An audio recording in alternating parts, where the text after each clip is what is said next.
One time for the two. This is Raw to God, aka Mr. Giggs, and you now in tune with the gray area. And I got your boy, my main man, my seafood, somebody I look up to.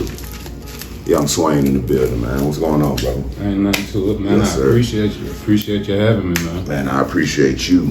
I appreciate you allowing me just to even do what we're doing right now, converse, get you in front of the screen, and allow me to try something new. Yeah, that's what it is, bro. Yes, sir. That's yes, what sir. it is. That's what it's about.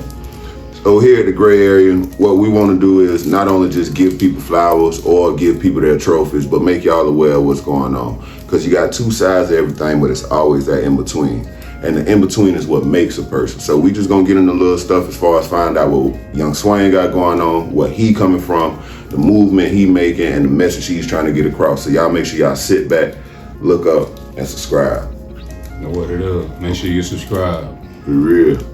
So Swain, tell them about yourself, tell them where you come from, what your, let's start off with where you come from, man. Where I come from? Mm-hmm. Where you born at? Where you raised at? What's the city you rep? Okay, I come from a small city. Okay. But a large city called Duval. Okay, Duval County in the building for shit show. But yeah, everybody know Jacksonville, Florida.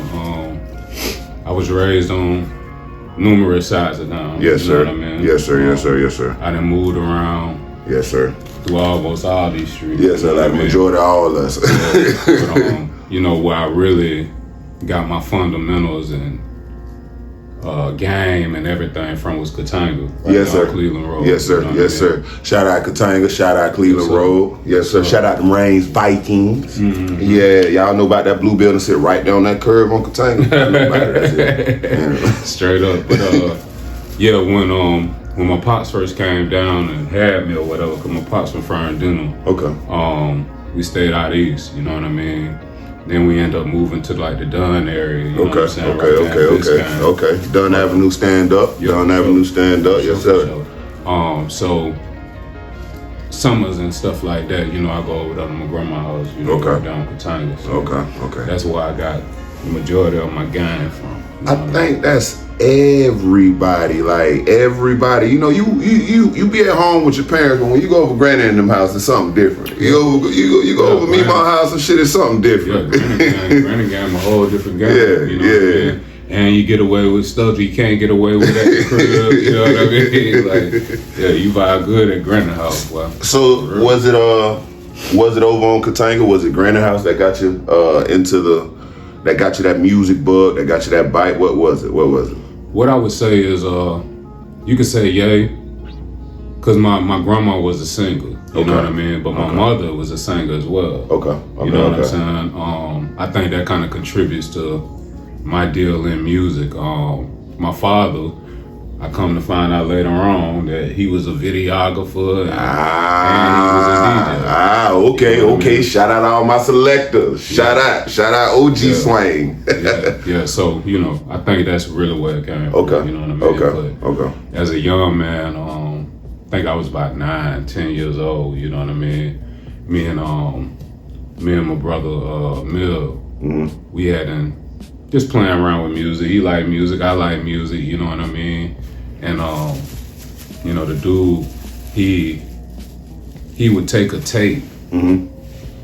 You know, you remember we had the old tape. Yeah, you put that tissue in it. That boy would we'd have a tape inside he'll play 8 bars of, like, this was pre-sampling, you know what I mean? He'll take the tape from A, sample it on the tape B where he record, and then literally just loop it out.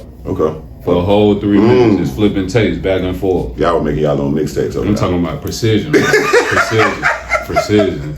We got a boom box, with a microphone. Talk about it. Rapping. Talk about it. Instead of making our own little records, you know what I mean? You remember your first rap? Yeah, doo-doo happens every day. Yep, off of that crucial conflict. I thought them boys was for the longest on some real shit. I always thought them boys was from down south. until I like went and did my research and seen how they were not from Chicago. No, they from Chicago. Oh, I talking about hey in the middle of the bar. Yeah, that's crazy work. You feel what I'm saying? Yeah, I thought they was from the South. Yeah, I thought they were from the South. Shout out Crucial Conflict. Yeah, definitely. Them boys touch a lot. Yeah. Them Bone Thugs. Yeah, Bone Thugs. Pop. 3-6, Twist and Do or Die. Pop. Yeah. Oh man, yeah. So to get more back into your music, what are the things that you have seen as far as from your start in music, and not just the business wise, but the art of music? What have you seen that has kind of like just made you look at the thing or look at the game differently?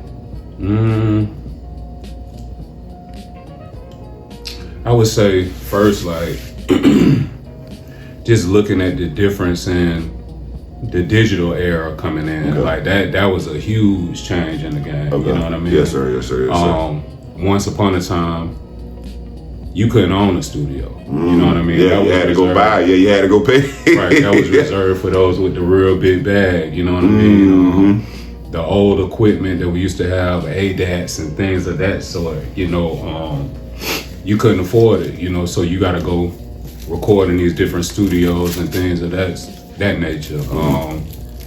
Once the digital age came in, where you had track recorders and building up from 4 tracks to 8 tracks to now you can have a laptop in front of you and do what you do. What I mean? You can travel with that, yo. Yeah, you can travel with that, yo. You can do it at the house. You know what I'm saying? Yeah, and like you said, pull up somebody else's house. Yeah. Plug in and get right. Yeah, and get right. Yeah. And got decent quality. Yeah. You know what I'm saying? So I would say probably that's a huge change in the game. The other change in the game, I would say, would be social media. I concur. You know what I mean? Yes, sir. Once upon a time, you didn't know much about the artist. Like, it was a certain mystique that came with the artistry. You know what I mean? When a cat put out a record, you listen to the record and you kind of just go off of magazines and stuff that like interview, that. Yeah. Now it's like you can reach out to damn near. Shit, you can go see the artist down there. Yeah, you know what I mean? They ain't cherished no more. Yeah, they ain't cherished no more. Because a lot of people, and now it's to a point to where it's like the biggest wow factor. You know what I'm saying? Yeah. Anytime you get a situation like that, now it's a motherfucker trying to trump the next motherfucker with the wild shit. Yeah. So it kind of contaminated the game in a sense. You know what I mean? One of my partners. There you go, brother. There you go. We always sharing is caring. Sharing is caring. Health is wealth. All right. So be better. That's just a little plug in right there. All right. But one of my partners who I was just telling you about, my boy Ruff and E Buckets. Okay. We tend to have a lot of conversations, and that's one of the main things that we always end up going back to, as far as we're in an era of clout.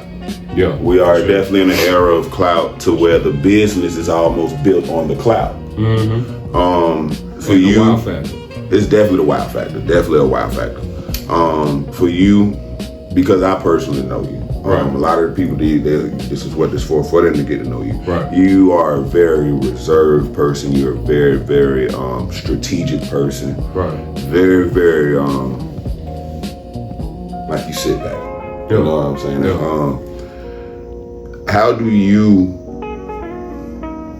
you still make the music that you make and still remain able to grow past all of this, what we see with social media, what we see with the clicks, what we see with the likes, what we see with the memes? How do you still tend to stay in and still create such the sound that you have and still do the things that you are able to do? Okay, that's a good question. I'm unapologetically me. You know what I mean? And then I also gotta take a shot at that one. I recognize the difference between nigga world and the real world. You know what I mean? It's a difference. And just coming up the way I came up, a like most of us, man, you know what I mean? We come from this. Yeah, you know what I mean? We come from the streets. Like we deal, you know, so it's certain values, fundamentals, morals, you know what I mean? That's just embedded, you know what I mean? At the end of the day, like even though, you know, I said it in one of them songs, I think it was called Baphomet, you know what I'm saying? Like niggas sell their soul every day, you know what I mean? But I refuse to compromise. Understood, you know what I mean? Understood, yes sir. Like, yes, but sir. niggas do sell their soul, and selling your soul is not always this putting blood on Yeah. You all just, this, that, and no the standards, no morals. That's it. That's it. Compromising yourself for clout, money, yes sir. whatever yes, sir. the fuck. You know what I'm saying? So I understand that concept, and I operate within it. Okay. You know what I mean? Okay. I like that.